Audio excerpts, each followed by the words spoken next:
Hello மக்களை, கார்த்தி தீபா செம இன்ட்ரெஸ்டிங்கா போயிட்டு இருக்கு. ஆலியம்மா சிவனாண்டி எல்லாரும் சேர்ந்து எப்படியாவது சாமுண்டேஸ்வரோட வீட்டை எழுதி வாங்கிடணும்னு நினைக்கிறாங்க. அதுபடியே ஒரு பிளானும் போட்டு வைக்கிறாங்க. நம்ம சாமுண்டேஸ்வரியும் ஏதோ ஒரு நல்ல திட்டத்துக்காண்டி தான் இந்த இடத்தை எழுதுறாங்கன்னு சொல்லிட்டு தெரியாம அதுல கையெழுத்தும் போட்டுறாங்க. நம்ம அத்தை கண்டிப்பா யாருக்கிட்டயும் சரியா ஏமாந்துட்டாங்கன்னு சொல்லி நம்ம கார்த்தியை எல்லாத்தையும் கண்டுபிடிச்சு சரி பண்ணிடுறாங்கன்னே சொல்லலாம். வீடியோக்குள்ள போறதுக்கு முன்னாடி நம்ம சேனலுக்கு ஒரு லைக் அண்ட் சப்ஸ்கிரைப் பண்ணிடுங்க மக்களே. அப்படியே பக்கத்துல இருக்க பெல் ஐக்கானை கிளிக் பண்ணிடுங்க. அப்பதான் நான் போடுற வீடியோலாம் உங்களுக்கு நோட்டிபிகேஷனா வரும். காளியம்மைய எப்படியாவது சிவனாண்டிக்கு பேர்ல சாமுண்டேஸ்வரோட வீட்டை எழுதி வாங்கிடணும்னு நினைக்கிறாங்க. அவங்க பிளான் படியே 2 ஆட்களை அரேஞ்ச் பண்ணி, பெண்களுக்காக நாங்க ட்ரெய்னிங் கொடுக்க போறோம். அதுக்காக எங்களுக்கு இடம் தேவைப்படுது. எவ்வளோ இடத்துல கேட்ட பிறகும் யாரும் எதுவுமே சொல்லல. நீங்களாவது ஏதாவது ஹெல்ப் பண்ணுங்கன்னு நம்ம சாமுண்டேஸ்வரி கிட்ட சொன்னீங்கன்னா, கண்டிப்பா அவங்க அந்த இடத்த எழுதுவாங்க. அப்படிங்கிற மாரி ஒரு டாக்குமெண்ட்ட ரெடி பண்ணிடலாம் அப்படின்னு நினைக்கிறாங்க. அதுபடியே அந்த 2 ஆட்களும் நம்ம சாமுண்டேஸ்வரி கிட்ட போய் கேட்கலான்னு அவங்க வீட்டுக்கே போயிடுறாங்க. அதே சமயத்துல சிவனாண்டிய எல்லா விஷயத்தையும் சந்திரா கிட்ட சொல்லவும் சந்திராக்கு பயங்கர சந்தோஷம். நீங்க கரெக்டா பிளான் பண்ணிருக்கீங்க. எப்படி இருந்தாலும் என்னோட அக்கா சைன் போடுற மாதிரி நான் பாத்துக்கிறேன் அப்படின்னு நினைக்கிறாங்க.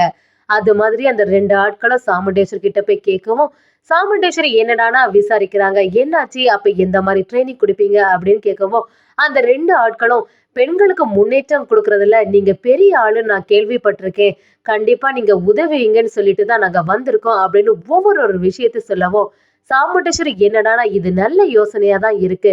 அதுக்காக நான் கண்டிப்பா ரெடி பண்ணுவேன். நீங்க டாக்குமெண்ட்டை எடுத்துட்டு வாங்கன்னு சொல்லிடுறாங்க. இத சைட்ல இருந்து பார்த்துட்டு இருந்த சந்திராவுக்கு நம்ம அக்கா நம்ம நினைச்ச மாதிரியே நடந்துக்கிறா. எப்படி இருந்தாலும் டாக்குமெண்ட்ல சைனை வாங்கிடலாம் அப்படின்னு நினைக்கிறாங்க. கரெக்டா இந்த சமயம் பார்த்து கார்த்தி வேற வீட்ல இல்ல. அவன் மட்டும் வீட்டுக்கு வந்திருந்தா ஏதாவது சொதப்பிடுவான். அவன் வர்றதுக்கு முன்னாடி இந்த டாக்குமெண்ட்ல சைன் வாங்கிடணும் அப்படின்னு நினைக்கிறாங்க. அதை 2 ஆட்களும் டாக்குமெண்ட் ரெடி பண்ணி கொடுக்கவும், அதை பார்த்துட்டு இருந்த சாமுண்டேஸ்வரியும் சரி எல்லாத்தையும் படிச்சு பார்ப்போன்னு ஒரு விஷயத்தையும் படிச்சு பார்க்கறாங்க. சந்திராவை நம்ம சாமுண்டேஸ்வரி கிட்ட அக்கா எல்லாத்தையும் கரெக்டா படிச்சு பார்த்து சைன் போடு அப்படின்னு சொல்லவா, நம்ம சாமுண்டேஸ்வரியும் அதை கரெக்டா பண்றாங்க. சரி இதுல கரெக்டா தான் எல்லாம் எழுதியிருக்குன்னு நினைச்சிட்டு அப்படியே அவங்க ஒரிஜினல் பேனாவால சைன் போட போறாங்க. என்னவோ அவங்க பெண்ணை வச்சு சைன் போட போகும்போது பெண்ணே ஒழுங்கா எழுத மாட்டேங்குது. இதை தெரிஞ்சுக்கிட்ட சந்திராவும் என்னடா இது ஒழுங்கா எழுத மாட்டேங்குதே, அக்கா சைன் போடுவாளோ மாட்டாளோ அப்படின்னு நினைக்கவும், சாமுண்டேஸ்வரி எல்லாம் நல்ல காரியத்துக்கு தானே பண்றீங்க, அதனால நான் கண்டிப்பா பண்ணுவேன்னு சைனையும் போட்டுறாங்க. இப்பதான் இத பார்த்த உடனே சந்திராவுக்கு சந்தோஷம் ஆகுது. அக்காவை நம்ம நினைச்ச மாதிரி சைனை போட்டுட்டா இனி எந்த பிரச்சனையும் இல்ல. எப்படி இருந்தாலும் இந்த வீடு நமக்கு வந்துடும். இத்தனை நாளா நானும் என் ஹஸ்பண்டும் பிரிஞ்சே இருந்தோம். இப்பதான் எங்களுக்கு ஒரு விடிவு காலம் வந்திருக்கு. எப்படி இருந்தாலும் இந்த வீடு என்னோடதான்னு சொல்லிட்டு சந்திராவும் சந்தோஷப்படுறாங்க. இன்னொரு சைடு பாத்தீங்கன்னா அந்த ஆட்களும் இதுதான் எங்க விசிட்டிங் கார்டுன்னு சொல்லி நம்ம சாமுண்டேஸ்வரி கிட்ட ஒரு கார்டையும் கொடுக்குறாங்க. இன்னொரு சைடு பாத்தீங்கன்னா காளியம்மா பண்ண பிளான் படி அந்த 2 ஆட்களும் சைனை வாங்கி டாக்குமெண்ட்டையும் கொடுத்துறாங்க. காளியம்மையே இந்த டாக்குமெண்ட்டை வாங்கிட்டு நான் நினைச்ச மாதிரி எல்லாம் நல்லபடியா நடக்குது. கொஞ்ச நேரத்துல பெண்ணுனால எழுதுனது எல்லாமே அலைஞ்சிரும். அதுக்கப்புறமா நம்ம ஒரு ரைட்டரை வச்சு கரெக்டா டாக்குமெண்ட்டை ரெடி பண்ணிடணும்னு சொல்லிட்டு காளியம்மையும் ரெடி ஆகுறாங்க. அதுல என்னடானா மேஜிக் பெண்ணால எழுதின எல்லா எழுத்தையும் அழிஞ்செடுத்து அதே மாதிரி அவங்களுக்கு ஏத்த மாதிரி சிவனாண்டியோட பேரெல்லாம் அந்த வீட்டையும் எழுதி வச்சிடுறாங்க. கரெக்டா சாமுண்டேஸ்வரோட சைனும் இருக்குது.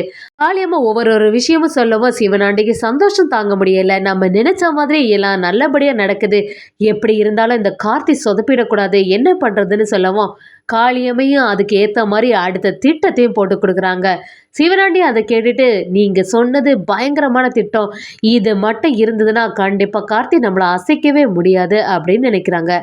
அதே சமயத்துல கொஞ்ச நேரத்துல நம்ம கார்த்தியும் பாட்டி வீட்டுல இருந்து வீட்டுக்கு வந்துடுறாங்க. அதை பார்த்து சாமுண்டேஸ்வரியும் நம்ம மாப்பிள்ளை கிட்ட எல்லாத்தையுமே சொல்லலான்னு எல்லாத்தையும் சொல்லவோ நம்ம கார்த்தி அப்படியே அதிர்ச்சி ஆயிடுறாங்க. என்னத்த சொல்றீங்க, நீங்க செய்யறது எல்லாமே நல்ல காரியம் தான், ஆனா எல்லாத்தையும் படிச்சு பாத்தீங்களா அப்படின்னு விசாரிக்கிறாங்க.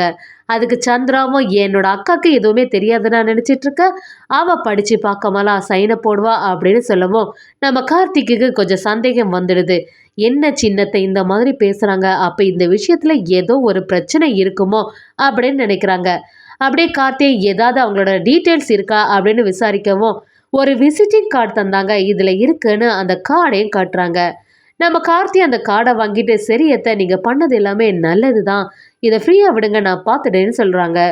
அந்த விசிட்டிங் கார்டில் பார்த்தீங்கன்னா அங்கே பேரும் எதுவுமே இல்லாமல் ஒரு அட்ரஸ் மாதிரி கொடுத்துருக்கு. சரி இதை பற்றி விசாரிக்கலான்னு அவங்க என்னடானா அவங்களுக்கு தெரிஞ்சவங்கள்ட்ட சொல்கிறாங்க. அவங்களோட நண்பர்களும் இதை பற்றி விசாரிக்கிறாங்க. அப்படி எல்லா டீட்டெயில்ஸையும் கலெக்ட் பண்ணி நம்ம கார்த்திக்கிட்ட சொல்லவும், அப்படி ஒரு ஆட்கள் எதுவுமே இருந்த மாதிரி இல்லைன்னு சொல்லவும், நம்ம கார்த்திக்கு நான் நினச்சது கரெக்டாக தான் இருக்குது. கண்டிப்பாக இது யாருடைய வேலையாக இருக்கும். நம்ம சாமுண்டேஸ்வரி அத்தையும் எதுவும் தெரியாமல் அப்படியே சைனும் போட்டு கொடுத்துட்டாங்க அப்படின்னு நினைக்கிறாங்க. சரி அவங்கள பற்றின டீட்டெயில்ஸோ பேரோ ஏதாவது தெரியுமான்னு யோசிக்கிற போது காளியம்மா ஏற்கனவே அவங்கள்ட்ட உங்களோட ஒரிஜினல் பேர் எதுவுமே சொல்லாதுங்க அப்படின்னு காளியம்மா ஏற்கனவே ஒரு பிளானை போட்டு வச்சுருந்தாங்க. அதுபடி அந்த ஆட்களும் பேர் எதுவுமே சொல்லாம நம்ம சாமுண்டீஸ்வரை ஏமாத்திட்டாங்க. நம்ம கார்த்திக்கும் இப்பதான் எல்லாமே புரியுது. எப்படி இருந்தாலும் இது ஒரு சமய சிவனாண்டியோட வேலையா இருக்குமோ அப்படின்னு நினைக்கிறாங்க. அதே சமயத்துல கார்த்தி டென்ஷனா இருக்கத பார்த்த நம்ம மயில் வாகனமோ என்ன சகல ஏதாவது பிரச்சனையா அப்படின்னு விசாரிக்கவும் கார்த்தியை எல்லா விஷயத்த சொல்றாங்க. நம்ம அத்தை யாருக்கிட்டயும் சரியா ஏமாந்துட்டாங்க. அவங்க ஏதோ பெண்கள் முன்னேற்றத்துக்கு ஒரு இடம் வேணும்னு கேட்ட உடனே எல்லாத்தையும் எழுதி கொடுத்துட்டாங்க. அவங்க ஏன் தான் இவ்வளோ வெள்ளந்தையா இருக்காங்கன்னே புரியலன்னு சொல்லிட்டு நம்ம கார்த்தியும் நம்ம சகலைகிட்ட சொல்லிட்டு இருக்க மாதிரி இருக்குது. மயில் வாகனமும் இப்படி எல்லாமா பண்ணுவாங்க. இப்போ இவ்வளோ நேரம் வீட்டில் இல்லாத உடனே இவ்வளோ பிரச்சனை ஆயிருக்கு பாரு அப்படின்னு யோசிக்கிறாங்க. இன்னொரு சைடு பார்த்தீங்கன்னா சந்திராவும் சிவனாண்டி கிட்ட எனக்கு ஏதோ கார்த்தி இந்த விஷயத்துல தலையிட்டு இருக்கான்னு நினைக்கிறேன். அக்கா கிட்ட விசிட்டிங் கார்டையும் வாங்கிட்டு போனா எப்படி இருந்தாலும் ஏதாவது கண்டுபிடிச்சிருவானோன்னு கொஞ்சம் பயமாவே இருக்கு. எல்லா டாக்குமெண்ட்ஸையும் கரெக்டாக ரெஜிஸ்டர் பண்ணிட்டீங்களா அப்படின்னு விசாரிக்கிறாங்க. சிவனாண்டிய நீ எதுக்குமே கவலைப்படாத, எல்லாமே நல்லபடியா நடக்கும். நானும் சித்தியும் இருக்கோம்ல, அதனால எதுவும் பத்தியும் யோசிக்காத.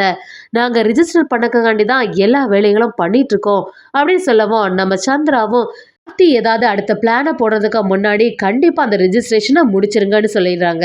இன்னொரு சைடு பார்த்தீங்கன்னா நம்ம கார்த்தியும் எப்படி இருந்தாலும் அவங்க ரிஜிஸ்ட்ரேஷன் பண்ணி தானே ஆகணும்.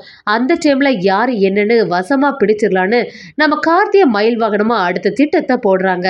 நம்ம சாமுண்டீஸ்வரி கார்த்திகிட்ட விசாரிக்கவும் கார்த்தியை எந்த பிரச்சனையும் இல்லை அத்தை இப்போதைக்கு. நீங்கள் எதை பற்றியும் கவலைப்படாதுங்க அப்படின்னு சமாதானப்படுத்துகிறாங்க. என்னதான் அவங்களுக்கு உண்மை தெரிஞ்சாலும் இப்போதைக்கு அத்தை கிட்ட சொல்லாண்டா அத்தைக்கு தெரிஞ்சதுன்னா எப்படியும் ஃபீல் பண்ணுவாங்கன்னு நினைக்கிறாங்க. இன்னொரு பக்கம் மயில் வாகனமும் கார்த்தியும் சேர்ந்த மாதிரி இந்த விஷயத்த சும்மா விடக்கூடாது, இதுக்கு பின்னாடி யார் மறைஞ்சிருக்கான்னு கண்டிப்பா தெரிஞ்சுக்கணும்னு சொல்லி ரிஜிஸ்ட்ரேஷனுக்கே போய் பார்க்கலாம் அப்படின்னு நினைக்கிறாங்க. நம்ம சந்திராக்கும் ஒரு பக்கம் டென்ஷனா இருக்கு. நம்ம எப்படியாவது இந்த வீட்டை எழுதி வாங்கிட்டோம்னா அதுக்கப்புறமா நம்ம சாமுண்டீஸ்வரி அக்காவை இந்த வீட்டை விட்டே துரத்திட்டு நம்மளும் நம்ம ஹஸ்பண்ட் சிவனாண்டியும் நல்ல நிம்மதியாக இந்த இடத்துல இருக்கலாம் அப்படின்னு நினைக்கிறாங்க. இத்தனை நாளாக நம்ம பட்ட கஷ்டத்துக்கு ஒரு விடிவு காலம் வந்துடும் அப்படின்னு சந்திராவும் அடுத்த பிளானை போட ஆரம்பிக்கிறாங்க. இன்னொரு சைடு பார்த்தீங்கன்னா காளியம்மா சிவனாண்டி எல்லாரும் ரிஜிஸ்ட்ரேஷனுக்கும் ரெடி ஆகிட்டு இருக்காங்க. ஒரு வழியாக நம்ம கார்த்திக் எல்லா பிரச்சனையும் சமாளிச்சிடுவாங்கன்னே சொல்லலாம்.